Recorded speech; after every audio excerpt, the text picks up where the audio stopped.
and welcome to the Intrag Europe's webinar series on project development. Those webinars are designed for the ones who are advanced with the project idea for Intrag Europe, for the ones who know Intrag program, for the ones that are eager to develop a project and to get and to submit the project proposal during the first call of proposals within the deadline of the 31st of May. So during this week, we will cover different topics, and we will talk about the project partnership. We will talk about the designing project methodology. We will talk about the finances. We will talk about the communication. Indeed, but if you are the one who are not yet experienced with the Intrag Europe program, and it turns that it's really the first time you come to this webinar and you really feel that you lack a little bit of knowledge about the Intrag Europe program, my colleagues will share some links in the chat so that you can watch an introductory video about Intrag Europe program. So today, as it's the first webinar of the week, we will be talking about the partnership, and let's have a look to the agenda we will cover.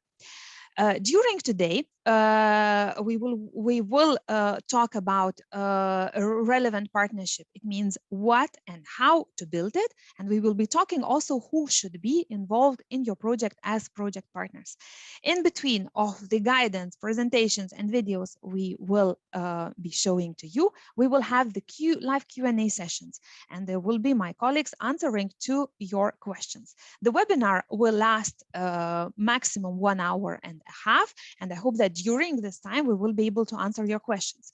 By the way, as this webinar is about the project partnership, we are taking questions about the partnership.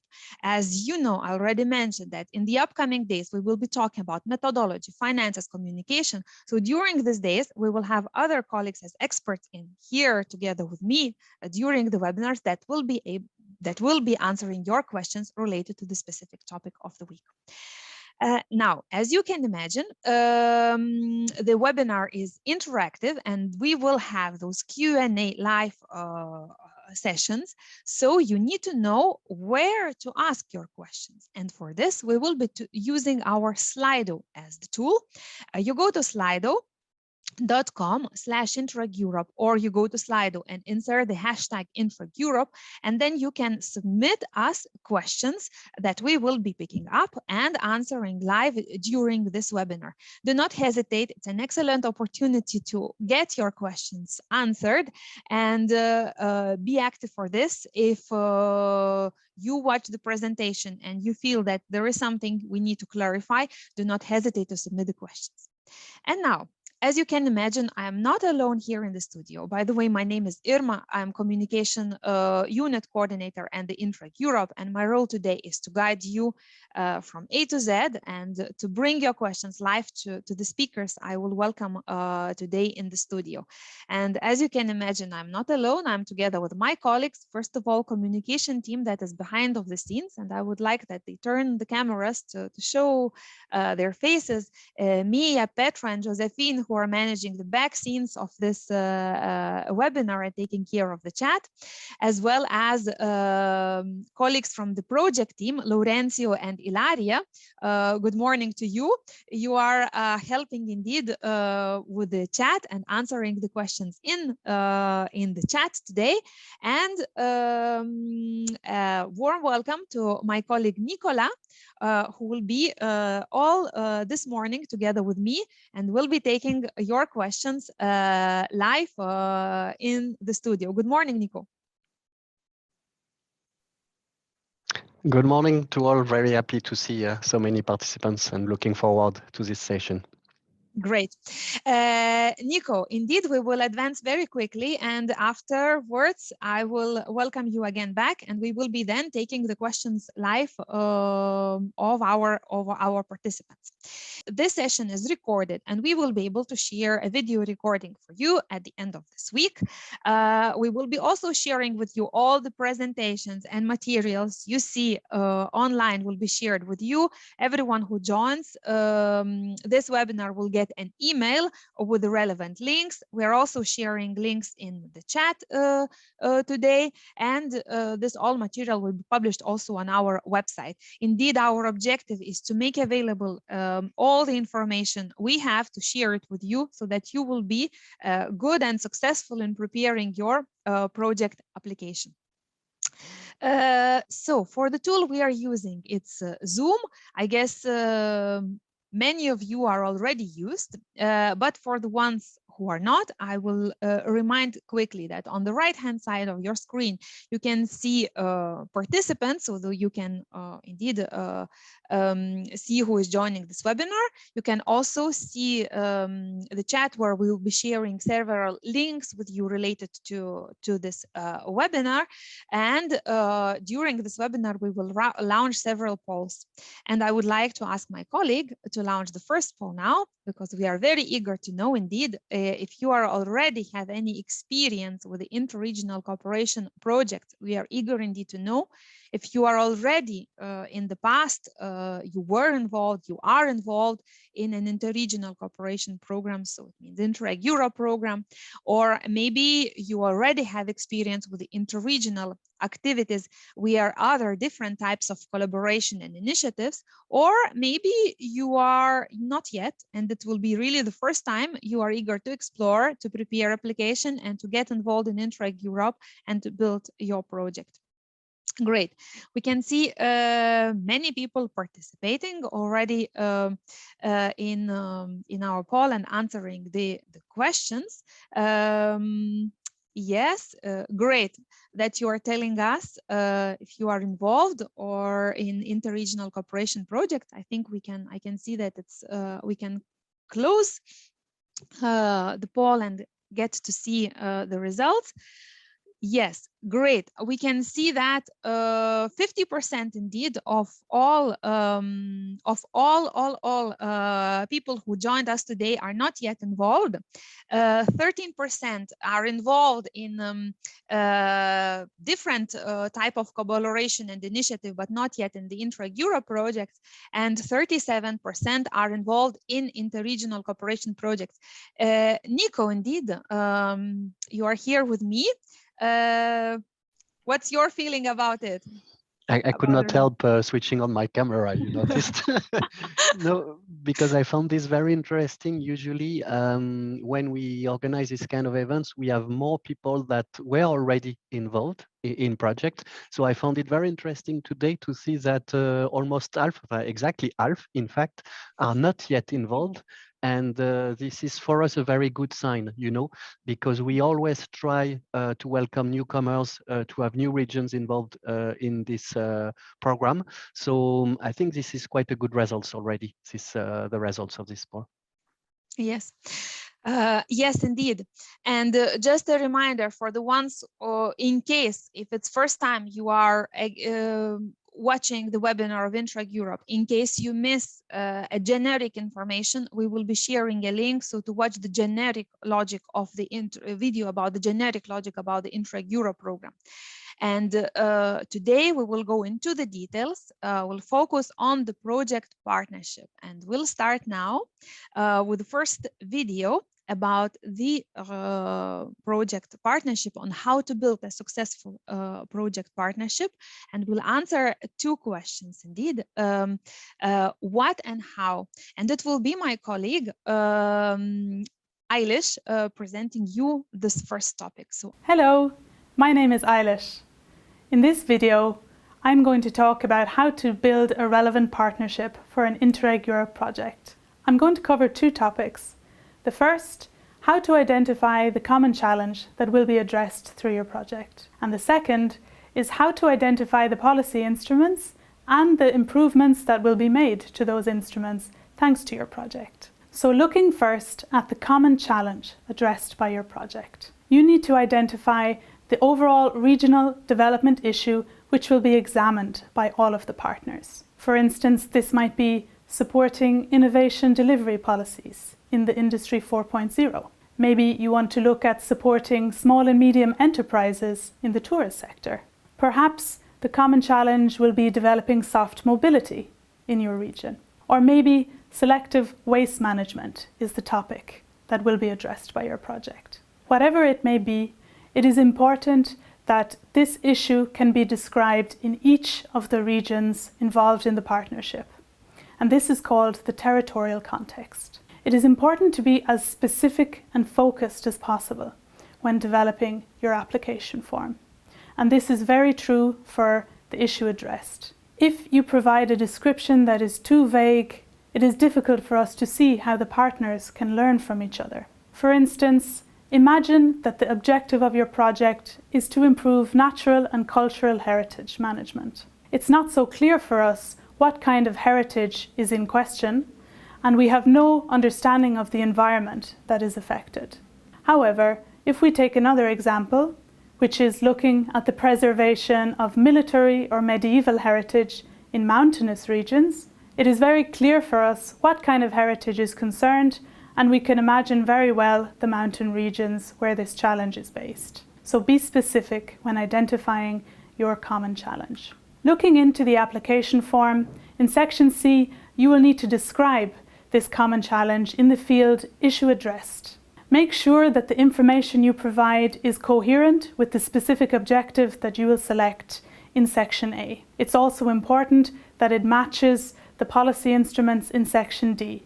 So we will be looking for coherence between all of these sections. You will have to explain why this issue is important for European regions in another field. Please provide data and statistics to support your description. Finally, you will need to describe how this project contributes to the cohesion policy or other European strategies or plans. So all of these fields will allow us to have a clear picture of the issue addressed. Next, if we move to section D in the application form, you will have to describe how this issue is reflected in each of the partner regions. This is the territorial context. So you will have to describe what is the state of play of this issue in the territory covered by this policy instrument. What is the challenge that needs to be overcome? This is an important section as it allows us to understand the motivation of the partner in joining this Interreg Europe project. So again, please be specific, concrete, and provide facts and figures to justify your description. Next, let's look at how to solve the common challenge that you've identified in an Interreg Europe project. For this, we will have to talk about policy instruments. So what is a policy instrument, you might ask? If you look into the program manual, you will see the definition. In short, a policy instrument is a means of public intervention.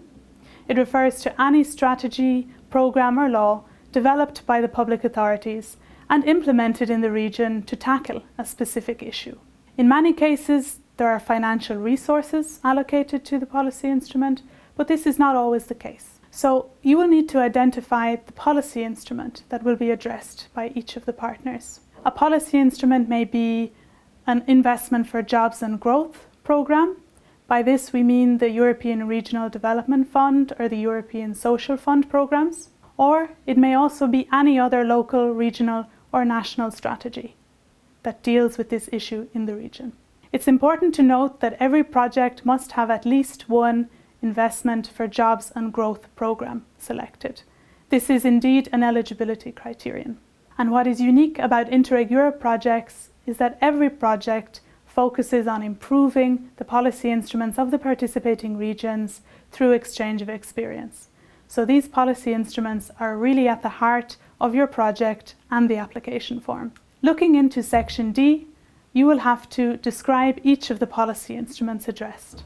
There is a field dedicated to the name of the policy instrument where you can mention, for instance, the title of the operational program, if that's the policy instrument you will address. You will also have a drop-down field where you need to select yes or no if your policy instrument is investment for jobs and growth.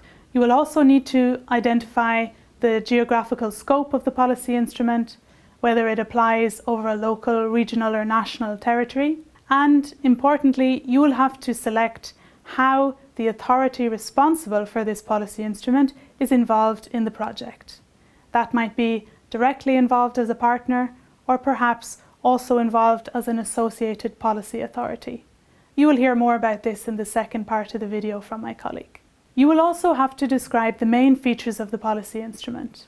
By this we mean the objectives, the characteristics or the measures addressed by your project. Again, be specific here so that we have a clear understanding of why this policy instrument is the right one to address.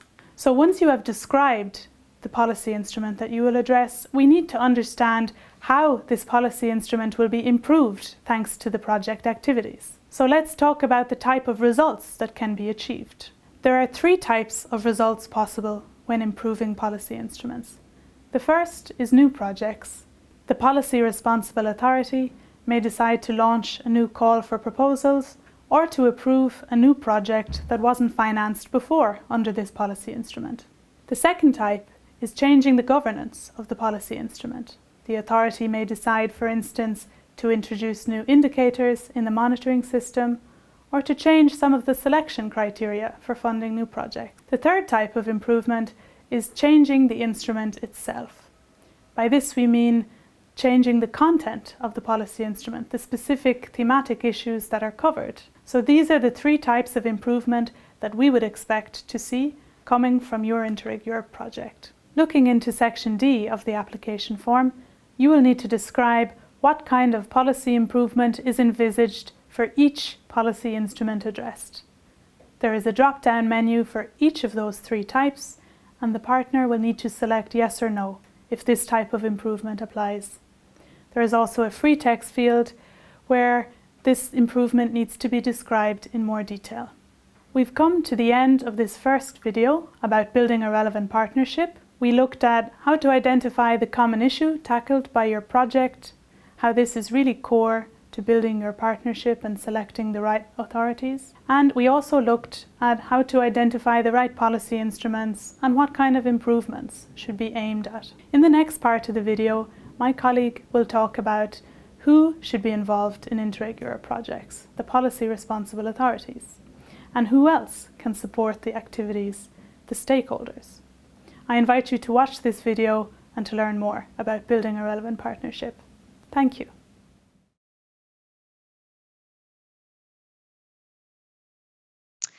Great. So welcome back to the studio.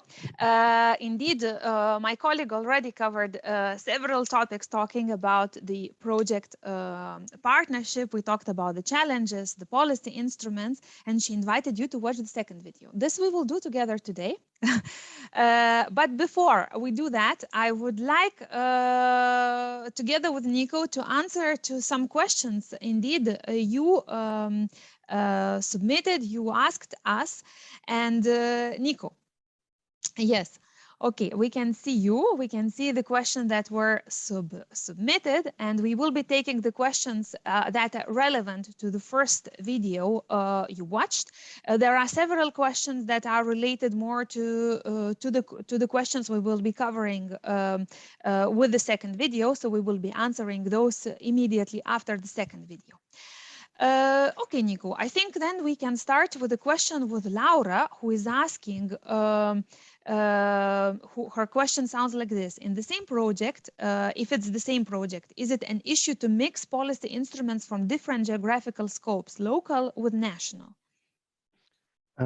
Thanks, Laura, for this question. The answer is yes to this question. This is possible to mix different level, different kind of policy instruments. Of course, in most of the cases, I think the partner regions, they try to find similar context to exchange with, similar experiences to exchange with. So in the majority of our projects, we see that the regions that gather around the project, they focus on similar administrative level or similar kind of regions. But we have also in some projects a very various mix of levels. We can have, for instance, the municipal level which work with regions in other countries. And this is even sometimes a source of richness and of different learnings, I would say. The most important at the end of the day is what Eilish explained, is that you share these common needs, these common challenge that you want to address. And then the richness can also come from mixing different levels. We have also, I would, to finalize this question, I would say that in Europe, we have so many different contexts. You know, you cannot compare regional policy in a small member states to a regional policy in a very big member states. That's also the reason why you also need some time to mix these different levels. Yeah. Hello, my name is Hassan. That's clear. And we can pick up the second question from Sebastian, who is asking, can more than one type of policy instrument be envisaged for the same policy instruments? Yes, this can happen. If you go in our system in the portal and you look at this part of the application form, you will see that you can put several clicks in a way. So this is possible for the same policy instrument. You may envisage different improvements. At the end of the day, what is important, I think, for the program is that, as Eilish said, also you are as specific as possible. And if you select, for instance, new projects or improved governance, the most important is that you described how you envisage this kind of improvements, putting a bit of words behind this quite abstract notion sometimes. But in principle, yes, it's possible to select several kind of policy improvements. Roger is asking us, he's representing indeed the Asa municipality from Spain and never participated in Interreg Europe project. And they would like to know what are the requirements in order to be a coordinator, like a lead partner in our case, for Interreg project. I suppose he mentioned Interreg Europe because there are many Interreg programs in Europe and we are representing the Interreg Europe. And he's eager to know if it's important or it's a must to have previous experience. Thanks, Roger, for this question and welcome to Interreg Europe then. It's not an obligation to demonstrate that you have been managing an Interreg Europe project in the past. I would even say the country that we would really like to welcome new regions, newcomers in our programs. This is again source of richness, not to work with the same regions over and over again. So we would welcome Roger with pleasure. However, you need to be aware what it means to be coordinator of a project. To be a lead partner is implies several and heavy responsibilities toward the rest of the partners, because in a way you are the only representative of the project toward the program. So if you've never been involved in any EU cooperation project, regardless if it's cross-border, transnational, or interregional, maybe it is wiser to join a project as a simple partner first to see how it goes. And maybe as a second step to become a lead partner, because again, the responsibility of a lead partner should not be underestimated. Yes, I think that's a good advice, Nico, you gave.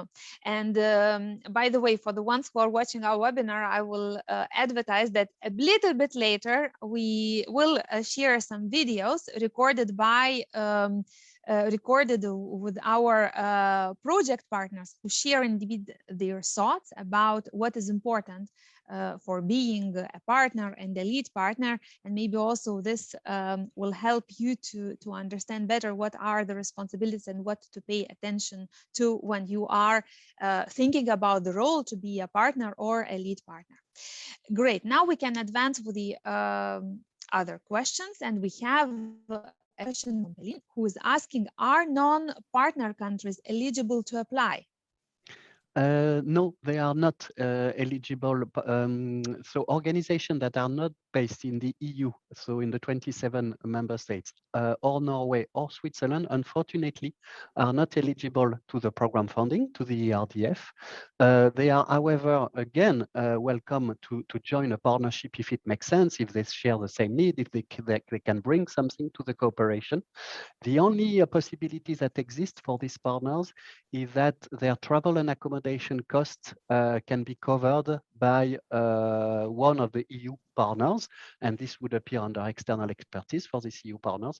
But all the rest, unfortunately, this partner country would need to find their own means, their own financial means to join the project. Next question to you, Nico. Who can apply for Interreg for the project in a country? Is it the government or it's a delivery partner? This is a very important question, and I think we will see that in the second presentation of my colleague Razan, who can apply and who is the core target group. To make it very short, we have this notion of policy responsible authority, the one that are in charge of the policy instrument that the project would like to improve, and it is essential, very important that this authority are partner in the project. Then, of course, some other organizations, the one that are delivering sometimes a policy on the ground and are working with this authority, are also welcome to come either as a partner or sometimes they can also join the stakeholder group. But we may come back to this kind of question, I think, in the second part. Aura is asking, is it a problem if the members of the stakeholder group change during the project? Indeed, it can happen because the project lasts several years. Thanks, Aura. I can reassure you that this is not a problem. At the application stage, you will be asked a kind of indicative list of stakeholder group.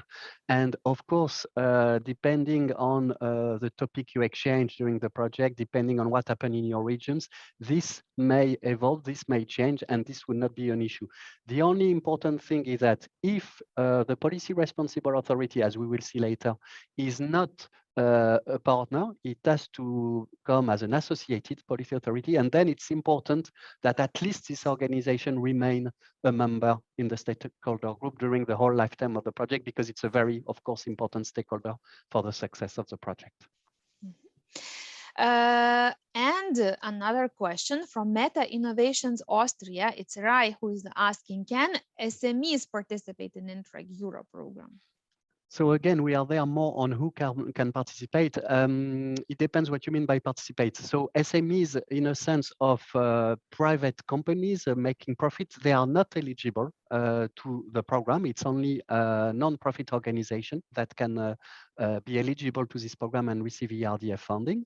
However, when the subject makes sense for the involvement of the private sector, for instance, if you're working on innovation policies, on economic development policies, on circular economies, the private partners, the SMEs and the companies, they can also be part of the stakeholder group, but they would not be eligible again to ERDF. Mm-hmm. I see that the next question of Anna, it also goes to, indeed, to the topic we will cover in the next video. So I think we will do like this now, that we will watch the video to understand, so that all we are on the same line and we understand who has to be involved as the partner in the Interreg Europe project. And after this video, we will be again answering then your questions. Great. So then I think we are ready to watch the video about the partnership and who should be involved in your project. Hello, my name is Jason, and in this second video I will cover two topics: who to involve in your project partnership, the policy responsible authorities, and who else, the stakeholder groups. So let's start with who should be involved in our project. So Interreg Europe is about policy learning. The main objective of a project is to improve the policy instruments of the participating regions, the policy responsible authorities. These are the organizations in charge of the elaboration and delivery of a specific policy. This is the core target group in Interreg Europe, and they have to be involved as partners. For at least 50% of the policy instruments addressed, the partners have to be the policy responsible authorities. This is very important for you to keep in mind because it's an eligibility criteria. If the policy responsible organization cannot be involved as a partner, then they must participate in the project as an associated policy authority. They will be officially included in the application, in the partnership section. They don't have budget. It will be the partner financing their travel and accommodation costs to be involved in the project activities. They will have to sign a declaration during the application stage, and their involvement will be regularly monitored during the project implementation. Another policy relevant organization from the region must be involved as a partner. This is very important. Here in the screen you can see the template of the declaration. This is what the associated policy authority will have to sign, where they will confirm that they are responsible for the policy instrument address, that the topic tackled by the project is in line with the scope of the policy instrument, that they will engage in the stakeholder group and participate in the project activities when possible, and finally that they will consider the possibilities for implementing the lessons learned from the project through their policy instrument. What are other criteria that you need to keep in mind when selecting partners? We think that it's important to select partners based on their competence and experience. You need to keep in mind that Interreg Europe is about learning. It's about learning from each other, exchanging experience. So you need to select your partners taking this into consideration. It's also important to involve regions with different levels of development and from different geographical areas. And this is also an eligibility criterion. You need to involve partners from the 4 areas that you see in the screen, from the north, from the south, from the east, and from the west. So where do we see this in the portal when you are writing and filling in your application form? You see in the screen that section D.1.2, addressing partners, there you would need to assign to each policy instrument the partners that are linked to it. This is the case for every partner, except for the advisory partners, which do not address any policy instruments. They are there to support the whole partnership through a specific competence or knowledge. Also in section D.1.2, you will need to explain for every partner what is their involvement in the policy learning process, paying particular attention to the specific issue addressed by the project, and also describe what is the partner contribution to the project, what they will bring to the cooperation and what they will benefit from. And this you will have to do for every partner. It's a little bit different for the advisory partner because they are not addressing any policy instrument. Finally, who else should be involved in our project? And here we talk about the stakeholder group. This is a group which includes organizations that are relevant for the issue address, that are important in the policy making process, and we should create one group of stakeholders per policy instruments. They are involved in the exchange of experience process, they participate in the project activities, they don't have budget, their budget is covered like with the associated policy authority by the partner, and their composition of this stakeholder group will vary according to the issue address. But usually this is the main type of stakeholders that you will have in the group, the type of organizations that will participate in the project. Of course, the first is the associated policy authority, but then you can have development agencies, SMEs, NGOs, networks, clusters, and also research and technology centers. This is reflected in the portal, in the application form, in section D.1.3, stakeholders, where you will add one by one all the organizations that will be part of each stakeholder group created per policy instrument. And finally, here we would want to show you an example of a possible partnership with the policy instruments, a stakeholder group, the policy relevant authorities, the associated policy authorities. So in the example you see that we have a partnership with a project, an application that will work on policy objective 1, a smarter Europe, a specific objective 3, sustainable growth and competitiveness of SMEs. And here we have partners from 4 different countries. So as you can see, it matches the eligibility criteria that we have to have partners involved from the 4 geographical areas. We have Italy from the south, Sweden from the north, Poland from the east, and France from the west. So the 4 areas are included in the partnership.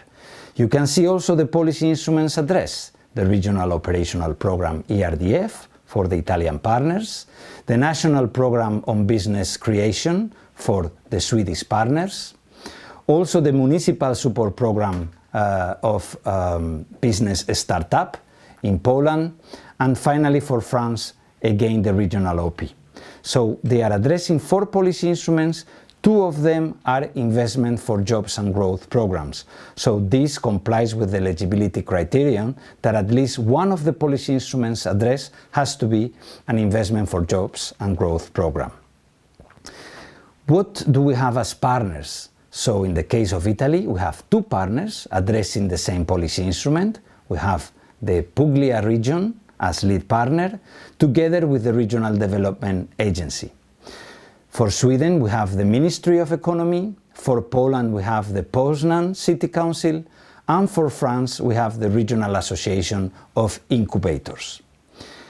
You can see in the image that for 4 of the policy instruments addressed, the policy responsible authorities are involved. This is the case of Italy, Sweden, and Poland. And for France, the regional association is not the policy responsible authority, so they have to bring the associated policy authority, which is the Normandy Regional Council, who are responsible for the regional operational program. And finally, as you can see, so we meet in this case the 50% of policy responsible authorities involved in the project. We even go a little bit beyond that. And finally, for each policy instrument address, you can see the stakeholder group with different organizations from the participating regions. So now you know how to build a successful partnership, who to involve and who else to involve in your application. We hope that this was useful for you. Do not hesitate to contact us if you have any question. We are there to help you in preparing a successful application. Thank you very much. So now we watched the second video, and now you know indeed who has to involved in the Interreg Europe project. I think the example my colleague Hassan had was very valuable to understand indeed how the partnership should be built, constructed geographically wise, and also how the partners should be linked according to their type and the policy instruments. Nico, you are back now together with me. Before we take questions, I would be eager indeed to give one question to our webinar participants, and I hope you agree with you. We will indeed ask, we will launch a poll and we will ask them which indeed partnership requirement is the most challenging to comply with. There are 2 important requirements we have. One of them is the necessity to have policy responsible authorities as partners for at least half of the policy instruments addressed. And another also requirement we have, that's an obligation to have partners from 4 geographical areas as defined by the program. So now we are asking our participants to tell us which of those requirements, of 2 requirements, they find most challenging to comply with. I see that they are still answering to our question. I guess some of them need to think a little bit and to reflect which one of 2, because for some, the ones indeed who need to join our program need to make sure that both criteria are met. Great. I think we can see that many of them already answered to the question, and we can close now the poll to see the results.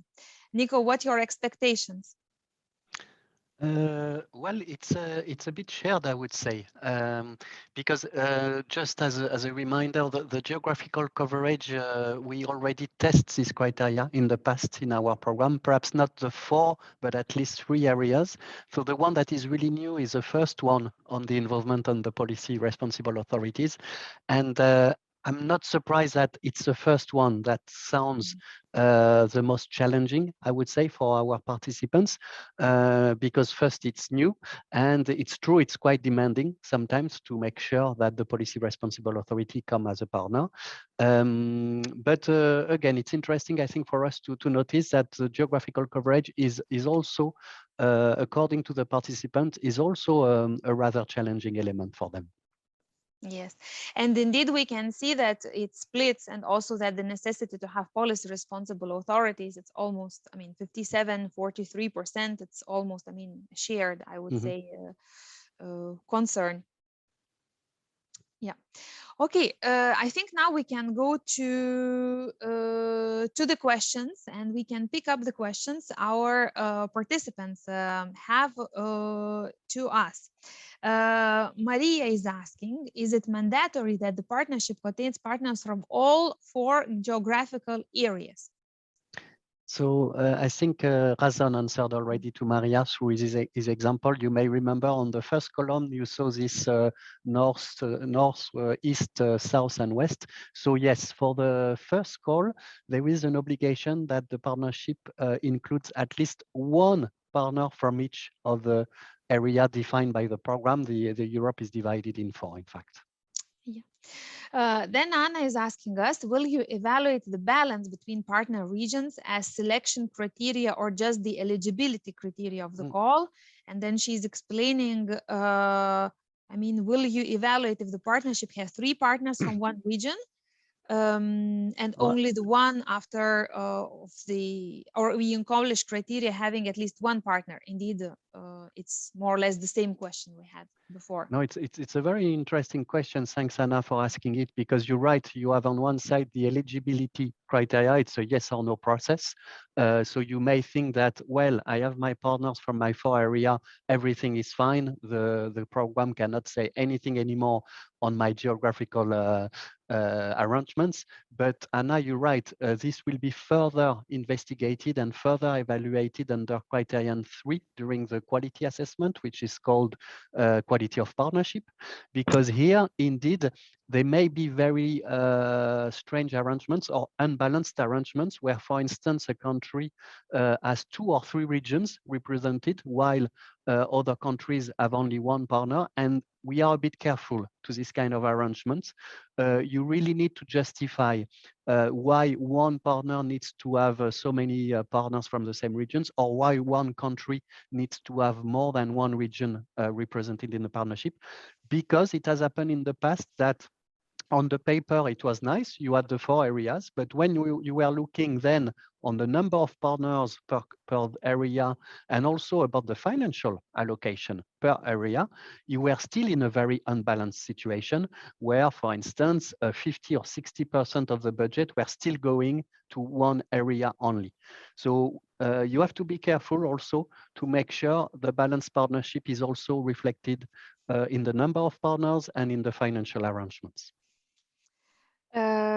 Nico, we have a question asking, can an organization be a partner in 2 or more projects? In principle, yes, there's no rule preventing it, but I would advise Madalina to look at the section on partnership, because there's the paragraph on dedicated to this. We would really recommend an organization to select what the number of projects in which it has to be involved. And the best recommendation we can give is, ideally, you should really be involved in one project maximum per call, even if for very big organization, we have very big regions. Of course, in Europe, it may make sense to be involved in different projects, in particular if the subject is different. But at the end of the day, what is important is it's already complex to develop a very good proposal. So it's better to put all your effort and your energy in making sure this one application is good. If you have ever involved in several projects, you will need to justify it in the application form, because there's a dedicated section for that. And it's nice to be transparent, and it's nice to explain why you made this choice of being involved in different applications. Another question, is there a maximum number of associated policy authorities in a project? Well, I cannot really answer this directly, because this depends on the number of policy responsible authorities that you have as partners, because this is where the requirement is. As Razan explained, if, for instance, you have 8 policy instruments addressed in a project, you have to make sure that at least 4 of the policy responsible authorities are involved as partners. This means that for the remaining 4 policy instruments, they can be involved as associated policy authorities. So I hope I'm clear. What is very important is to understand this rule, that for at least half of the policies I want to improve, I need to make sure the organization in charge, the policy responsible authority, comes as partner in my project. Laura is asking us, how can I be sure that the partner involved is really the policy responsible authority for the instrument it addresses in the project? So how can she know? That's an important question because it's linked to eligibility, and so you really need to make sure you pass the eligibility check. It's very pity to fail at that stage. Usually, in most of the cases, hopefully, it's very clear who is in charge of a policy instrument or not. However, you may have configuration in regions where a certain part of the policy is delegated to another organization. So can this other organization be also considered as policy responsible authority? Most of the time, yes, it can be. If you have any doubt, we would advise you to contact your national point of contact, because at the end of the day, it's the national point of contacts are liable and responsible for confirming whether or not this organization can be considered as policy responsible authority for a specific policy instrument. So it's really up to the partner states to finally say yes or no, this organization is policy responsible authority. Sebastian is asking to us to confirm that the associated policy authority is also a member of the stakeholder group for the concerned region. It's interesting that Sebastian mentioned this because there is still a function that do not exist in our application form. Unfortunately, we wanted this to be automatic. As soon as I am an associated policy authority, we wanted the application form to transfer this name in the stakeholder group. It's not done yet. For the second call, we hope this function will exist. So Sebastian is totally right.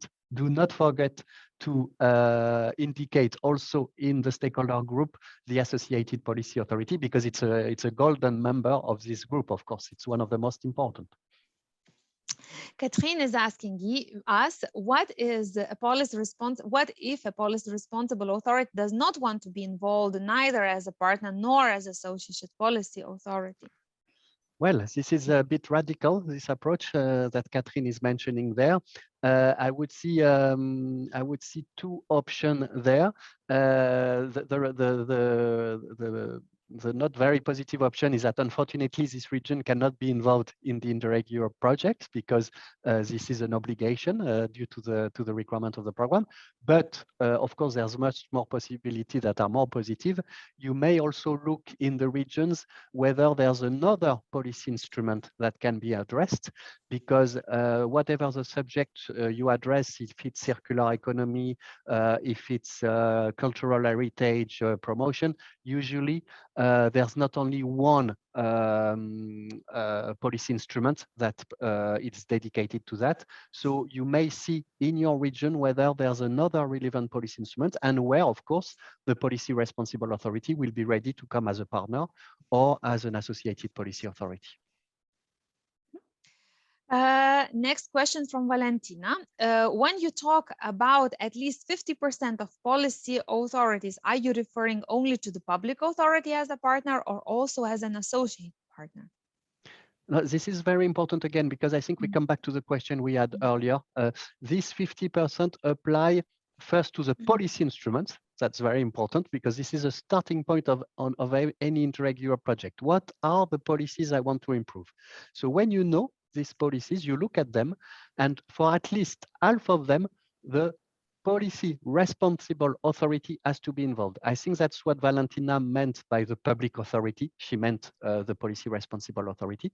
So this 50% rule apply only to these indeed public authorities, but the 50% is not of the public authority, it's not 50% of the partners, it's half of the policy instruments that are addressed. This is very important, and I think that the reason why the example provided by Razan in his presentation is quite straightforward.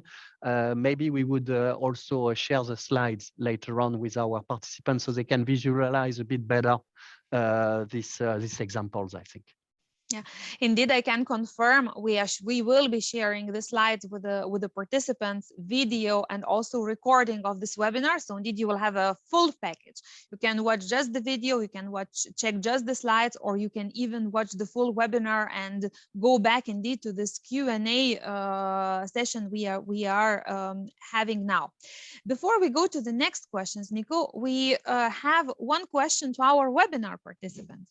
It would be quite interesting, I think, to know, because questions are really relevant about the project partnership they are asking us, but it's also very interesting for us to know how advanced are they with the project partnership. And we will launch another poll, and we'll ask you to answer, to choose one of the proposed answers. So the question sounds, how far are you in building your partnership? And we propose 3 answers. We already have a complete partnership. It means all fine, no new partners are needed. The second answer is we are almost there. We are just looking for few more partners. And the third answer is we are still looking for partners. So you should choose one of the 3 answers, and to answer to the question, how far are you in building your partnership? And I see that our participants are very active in submitting their answers to tell us their experience about finding the partners. I think now we can close the poll to see the results, and we can see that indeed 71% are still looking for partners. 25% of all participants who submitted the questions, they say that they are almost there. They are looking just for a few more, and 4% tell us that they already have a complete partnership. Nico, do you have any comments or insights? It's now about 1 month left till indeed the closure of our first call. I would just mention that the game, it appears that the game is still very open, because a vast majority are still looking for partners. So I hope the session of this morning is very useful. On the other hand, this session or the whole week is more for fine-tuning your application form. So there's 1 month to go, and you really need as soon as possible to try to identify the most relevant partners for your project, because they are essential for the rest of the project, I would say. But we also see that very few, but 4% are almost ready now to fine-tune the application form. So it's also a bit encouraging. Yeah, and indeed, for partner search, the program offers also tools via our website, via our community. It's possible to look for organizations, but again, as Nico is saying, you need to be very, very quick, because the partner engaging process, it can be lengthy, and it can take time. Before going to the questions, Nico, we will hear some testimonies indeed from our, for the ones who already joined the Interreg Europe projects, from our beneficiaries, from the project partners, their thoughts about what it means indeed to be the partner in the Interreg Europe project. So let's watch a video.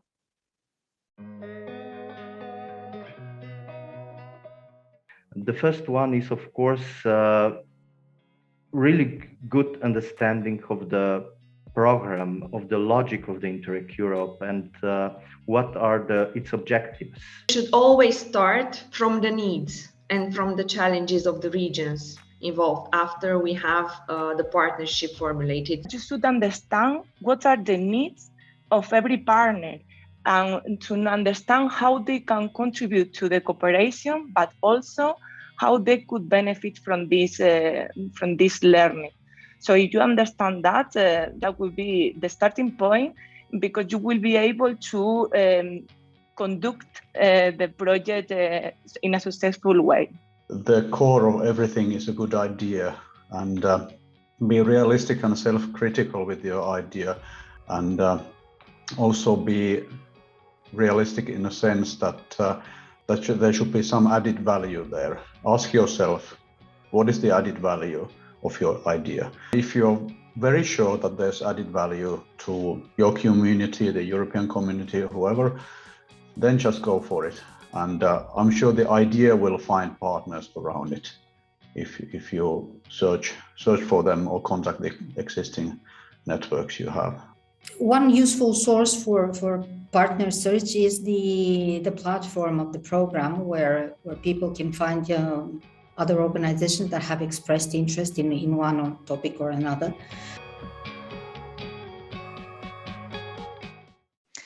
I think it's really valuable to hear from the partners what they think, what is important building the partnership, because it's true, as the program, we always present the requirements of the program. And when you hear from people talking about the partnership and involvement, they emphasize indeed that the project idea is very important. And if you find or if you need to find the organization that indeed have a fire for the same idea, and it's also important that indeed when you build the partnership to answer the needs of different partners.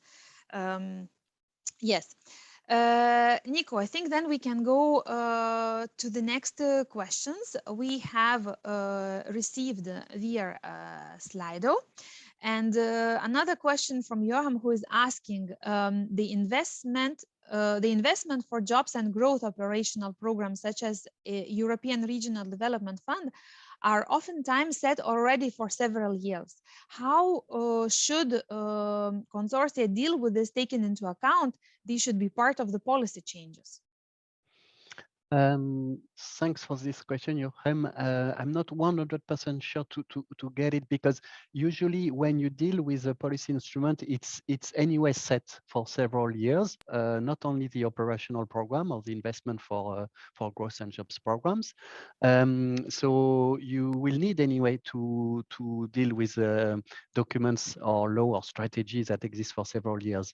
What maybe Joachim mean is that it may be more difficult to change the strategy, to have what Eilish was presenting at a third level of improvement. So really to make sure you include a new measure in this strategy, or you change the strategy. This is totally correct, because to a certain extent, these ERDF programs are a bit rigid and are more complex to change. However, and we have hundreds of examples. You can also have a look at the results of our projects.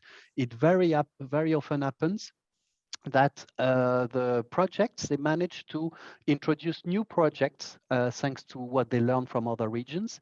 So they renew a bit the content of this operational program because for the first time they launched an innovation voucher that they discovered somewhere else, and this was never done in the past in the region. So this is what we considered as a policy change, as a policy improvement. Or even sometimes working hand in hand with the managing authority, who is ideally also a partner, they may change the way they implement this policy. They may change the strategy of the call. They may communicate the call differently. They may review the selection criteria of the projects. All this contributes to a more efficient implementation of the policy on the ground. And these are only examples of ideas on the way you can contribute to improve this kind of policies. Nico, we have a very practical question. We know that to submit an application for Interreg Europe program, you need to do it on the portal, which is accessible via our program also website.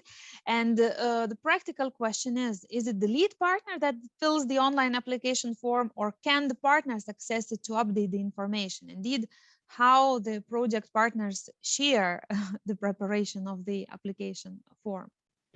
So I can already confirm that to Aura that this is a lead partner usually, or the coordinator or the main leader that complete the whole application form. And I don't even know, to be totally honest, to how the other partners can have access. Of course, everybody can create an account on the portal and can have access. And I think there is a possibility to invite colleagues or other partners to see the application form. I think my colleagues are confirming this in the chat now. So I think it should be possible for you to invite other contributor, if I can say that, to see your application form, to validate and to contribute to it. Just also as another idea, perhaps not ideal, you have a Word template that we published also on the website. We know that some of the project, they also use this Word format because they simply ask their partners to fill in this part or this other parts, and then the lead partner or the coordinator simply fill in this information through the portal. But indeed, for the portal, if you already logged in and if you created your account, you probably saw that there are different statuses, different levels of success you can grant to also other people, which is a project admin, and you can also grant the success to someone else to write or to read only. So it's for you as the lead partner. It means to decide, do you want others to allow to edit the information? However, I think what Nico was mentioning and what is important to keep, that the main responsibility it's for the lead partner, because it will be you pushing the button to submit the application. So you need to make sure that if you allow others to edit, that information is as you want it to be, and that it's submitted and ready till the deadline we have. And the deadline is for the first call, 31st of May, midday Central European time. And it's super important to stick to this deadline.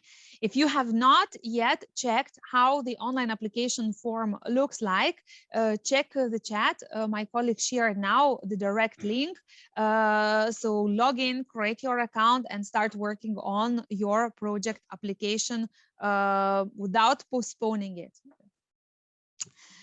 We can go now to the next questions, and it's Dagmar asking, do you need a partner, a letter of support to take part, or is the lead part, or is partner declaration, associated policy authority declaration is sufficient? This is an important question, Dagmar, because the letter of support do no longer exist. We wanted to simplify as much as we could everything. So there is only one single, it's called declaration now. And this declaration is obligatory not only for the partner, but also for the associated policy authority. So there's a specific text which apply to the associated policy authority and a specific text that apply to the partner. You can soon, hopefully, you will be able to generate automatically also this declaration from the portal. This may ease also your life. Otherwise, you can also manage them outside the system. But to conclude, there's no longer letter of support. There's only one single declaration that is needed for both the partners and the associated policy authorities. We go to our next question. Is it possible to target more than one policy instrument within one country by different participating partners? So here it's another very interesting question from Stefan, and it depends again. If you are, I would call it in the same territory, in the same region, I would say no. You would need to select that. The reason why it's called in the application form the main policy instrument. We know that, for instance, business support in Emilia-Romagna, there's a lot of public intervention, a lot of policy instruments that exist, but per region, per territory, we would like you to concentrate on one single policy instrument. But what Stefan means, it may mean that in the same country, you have two different regions that are involved. So you may have the Basque Country and Andalusia, for instance, in Spain. This is also possible, and of course there will be two different policy instruments, the one of Andalusia and one on one side and the one of the Basque Country on the other side. The only other thing I would like to add is, as I said a bit earlier, be a bit careful to a balanced partnership, that not one single country is overrepresented compared to other countries. But again, if it brings added value to the cooperation, if you really need these two regions for the issue addressed by the project, it may make sense, and you should simply justify why two different regions from the same country are involved. Before we will go to the next questions, I would invite participants, if they still have the questions, to submit them via the Slido, because now we will be watching a second video with the testimonies of our project partners. After this, we will be back here answering your questions. It will be a final Q&A session, and then we will be closing our webinar.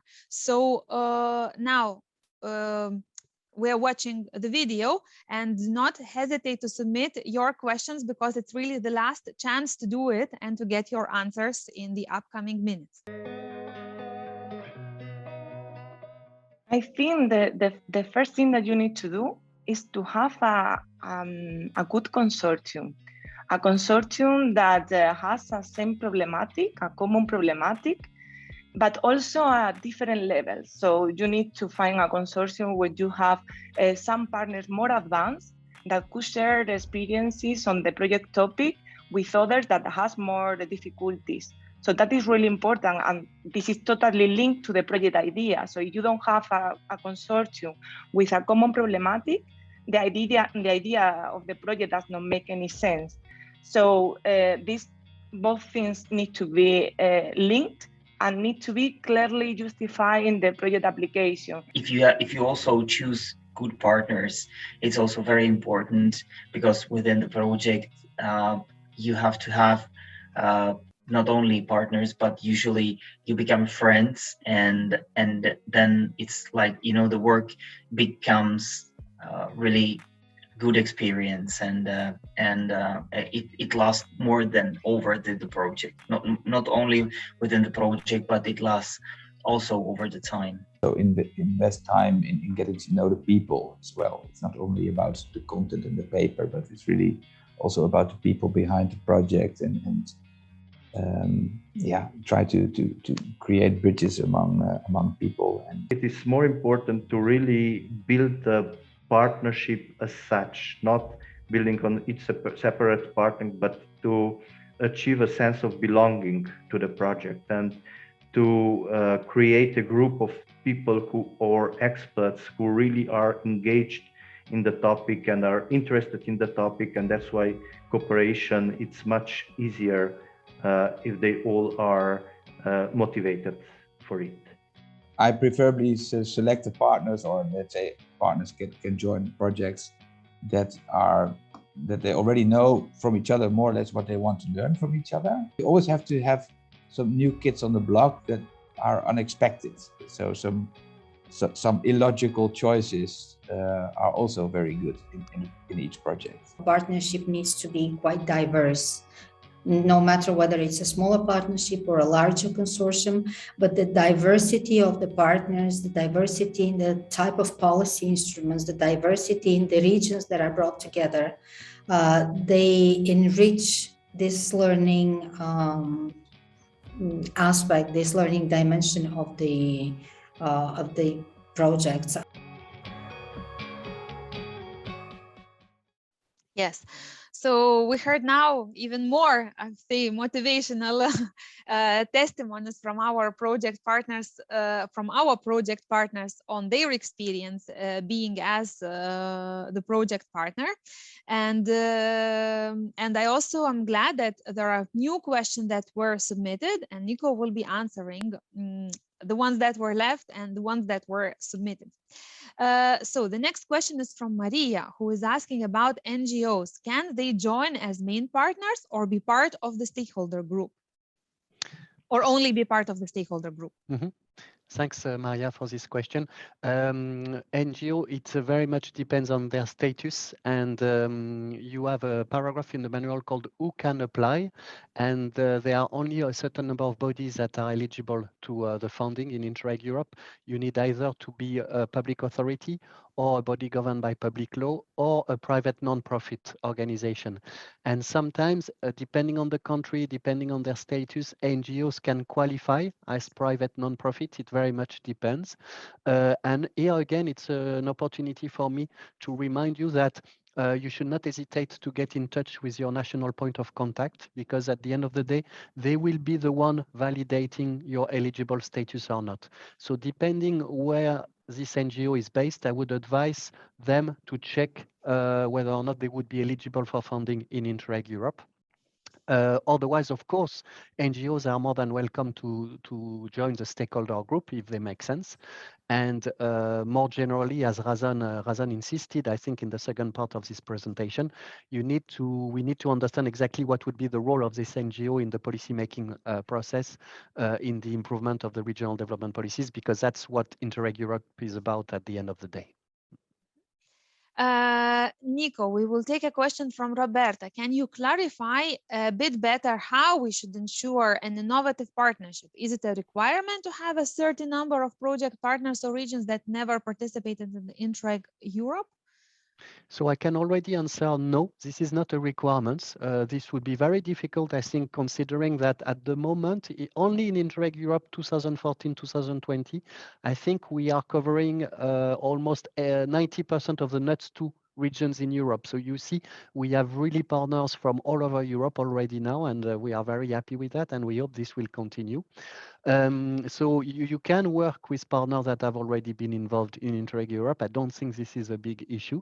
We would encourage you, why not, to involve newcomers, because this is always appreciated and this contributes to the quality also of the partnership. What I would also highlight is that this notion of innovative character, not necessarily of the partnership, but you're right, it's also closely related to partnership, is mainly related to the current running project. You may remember that we have 258 projects running in 2014-2020. It's mainly a question for them in case they would like to come back to the new Interreg Europe. Then the question of the innovative character will be very important, because Interreg Europe is not there to simply support the continuation of existing or past partnership. So then they would need really to work with new partners to change maybe the topic, etc. Anna is asking, can advisory partner get a part of the budget? What is the eligibility criteria for advisory partner? So you have to understand that an advisory partner is a normal partner like anyone else, and one of the core elements of a partner is that it has a budget. So yes, an advisory partner will get part of the budget, will have its own budget, will be reimbursed from its cost through the RDF grant. So that's comparable to any other partners from that point of view. The eligibility criteria, there's no really eligibility criteria for advisory partner. It's just that they need to have a status which is compatible with the eligible status in Interreg Europe. Those I've just mentioned: public authority, body governed by public law, private non-profit organization. But as long as this is complied with, of course, you can become an advisory partner and be eligible to ERDF funding. Yeah, we'll take a question of Chaha, who also has a question related to an advisory partner. She asked, yes. is it mandatory to have in the partnership an advisory partner? Thanks for this transition, Irma, because yeah, I was thinking I should have added something, and Chiara's question is a perfect way to do it. Don't think that advisory partners are mandatory. They are not mandatory at all.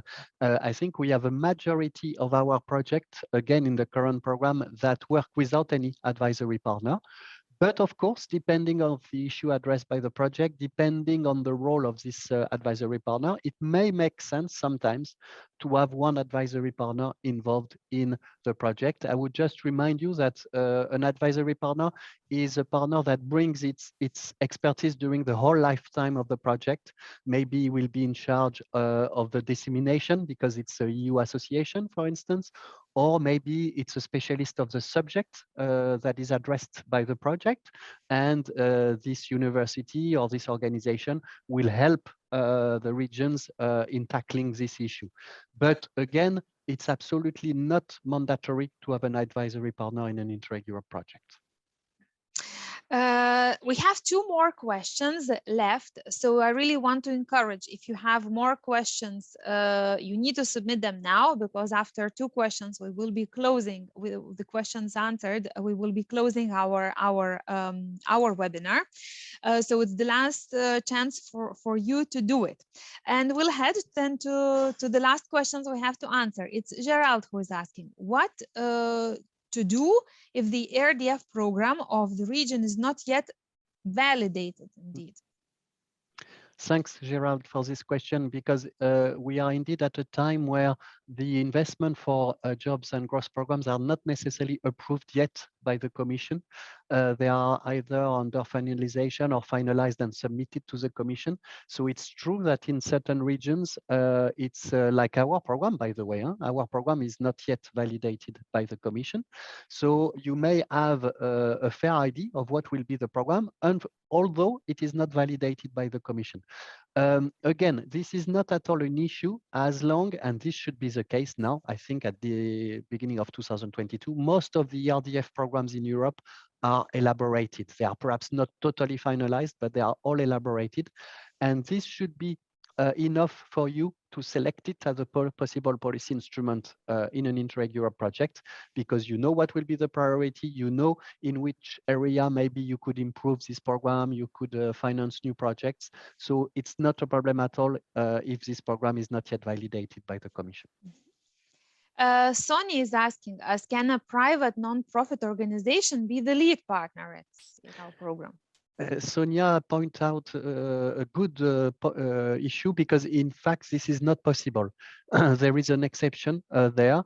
Only public organization or public equivalent organization for liability question be lead partner of projects. So I can confirm that private non-profit organization cannot be lead partner in Interreg Europe projects.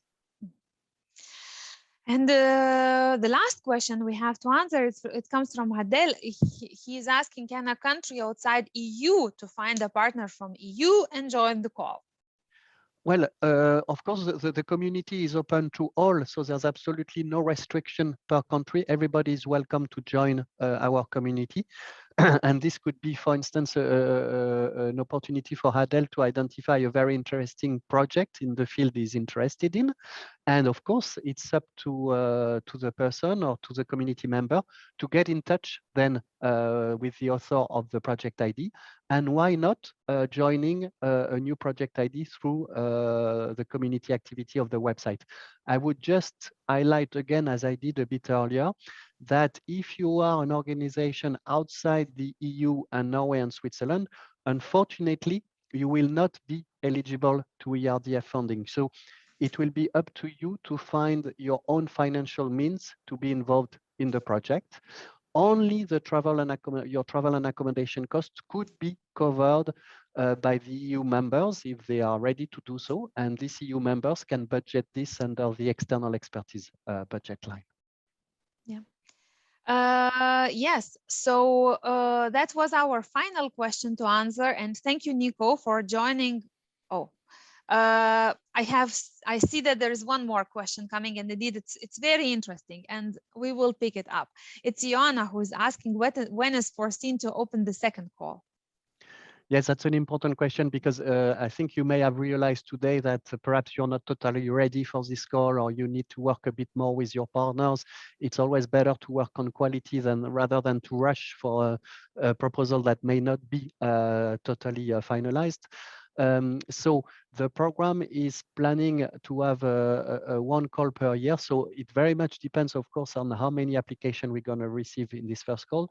But it is the most likely scenario is that we will open the second call in the first semester of 2023. So again, a bit of similar timing, maybe a rather longer call this time, because we would have more time. But it's very likely that this will be the second semester of 2023. Yeah. So with this very good and relevant question, we will close our Q&A part of the webinar, and we'll head towards to the end. Thank you very much, Nico, for being here live with me and answering all the questions related to the partnership. And also to my colleagues who are supporting this webinar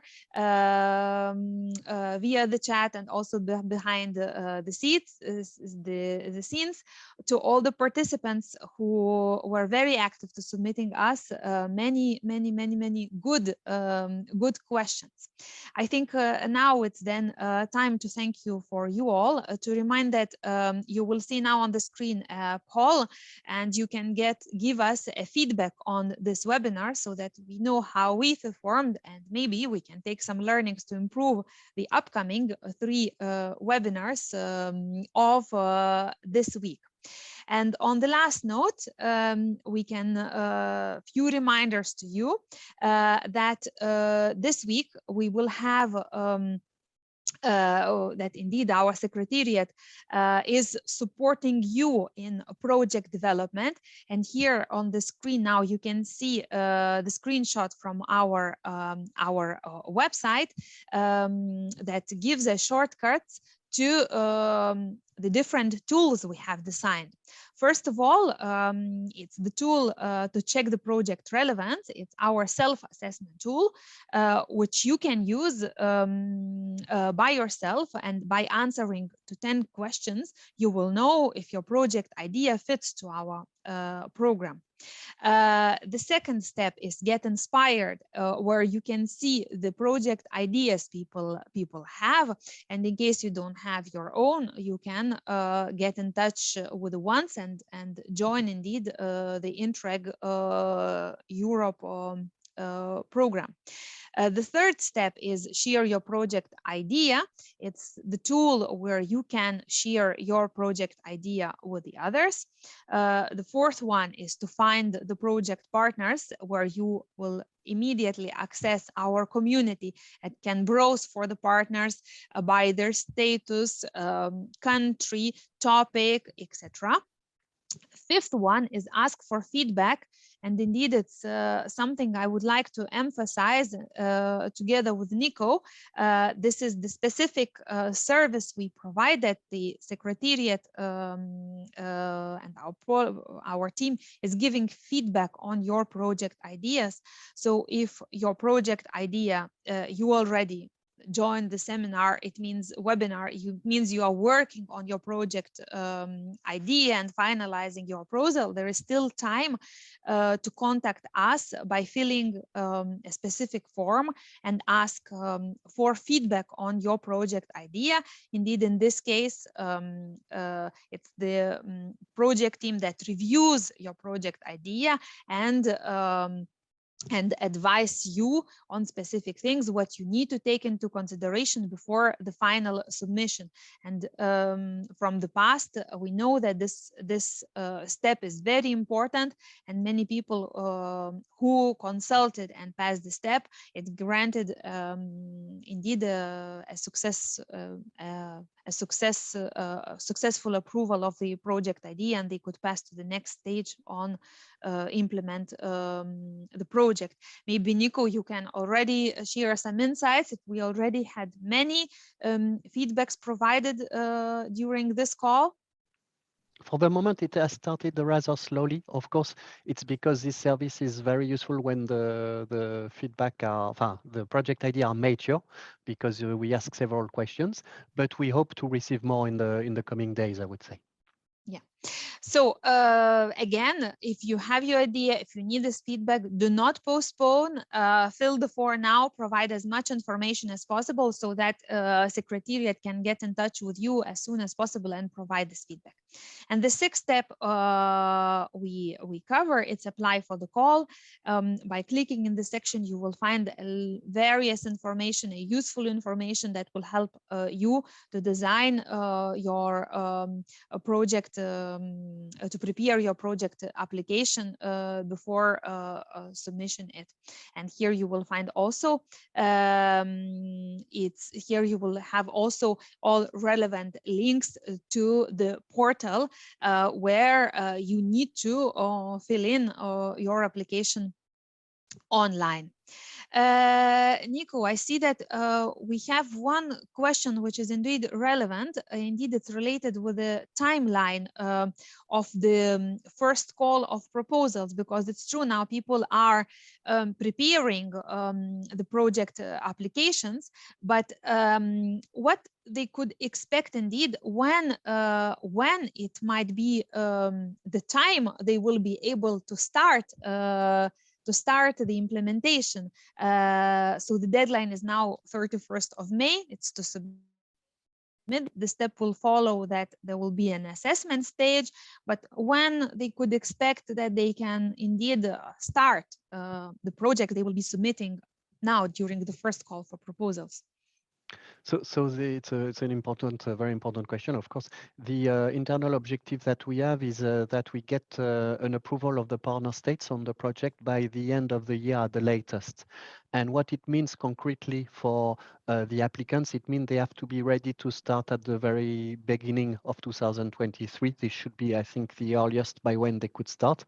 But if everything goes well, this would be January 2023. Okay. Now, what's next after this? So, you know, and we already talked that that was the first webinar of the series we are having this week. So tomorrow we will be talking about the project methodology. On Wednesday, we will be addressing a topic of management, budget, and finances. And on Thursday, we will finish the series with talking about the project communication. In case you will still have questions after, we might expect that you will submit also your project idea to us. We also organize the live Q&A hours, and the next ones are planned for the 6th of May and 20th of May. How this type of activity or support works is that you register to the online Q&A session, you submit your questions, and on the day, specific time, there are my colleagues who are answering to your questions live, and for sure you can also use then this opportunity to submit additional questions during that hour. You also know that Interreg Europe, indeed, the projects, the co-financing, the project, it's one pillar of the program, but we also have a second pillar of the program, which is called the Policy Learning Platform. And the Policy Learning Platform offers a lot of thematic activities covering the topics of our program. And one of the upcoming activities we have on the 28th and on the 5th of May, there are webinars organized on renewable energy financing. So this is, if the topic indeed is of your interest, it's not related to the project development, but in general, if you're interested in this topic, it could be also interesting for you to join. And again, from the pages and the link my colleague shared, you can also see what other activities are offered by the Policy Learning platform of our program. So to be also always up to date with all the updates, we invite you to be part of the Interreg Europe community and to subscribe to our newsletter, not to miss the latest news. Why I think it's a good thing to do, because we always update what is new. We also always provide specific tips indeed for the project development. So this is always a good indeed a way not to check our website maybe time to time, but to receive news from us directly to your email box. So I think we are almost ready to close, but before closing our webinar today and our topic we covered on the partnership, Nico, I would like to ask you, what do you think our webinar participants should remember about building the partnership? What is really, I would say, the core thing they should keep in mind? Well, this is a challenging question. What they should keep in mind. I think we've heard a lot of information today. And of course, we were discussing about some geographical requirements, who is eligible, these kind of things. But what I would like the participants to remember, I think what is essential, is that the partnership is at the heart of the project because it set the foundation for everything. It set the foundation. We heard about the territorial context. So what is our common needs? It set the foundation for the experience and good practices I'm going to find during the years. It set the foundation for the policy instruments I'm going to improve. And maybe I will make friends. We heard it also from our project testimonies. I think they were very relevant today. So I think we can conclude by saying that the partnership is at the heart of all the rest, in a sense, and that's the reason why you should be extremely careful while building your partnership, making sure you have the right partners around the table. Yeah, thank you very much, Nico, for this advice, and thank you for all of you for being with us today. I hope personally to meet you tomorrow at 10 o'clock and to discuss the project methodology, and afterwards we will continue then on Wednesday and Thursday to cover finances and communication. And with all this information and advice, I would say from us, I hope that you will be well prepared to submit your project application by the end of this call, the 31st of May, 12 midday Central European time. And remember that you can ask for feedback on your project idea, and we are here to guide you. So thank you for once more for joining us today, and see you tomorrow. Bye-bye.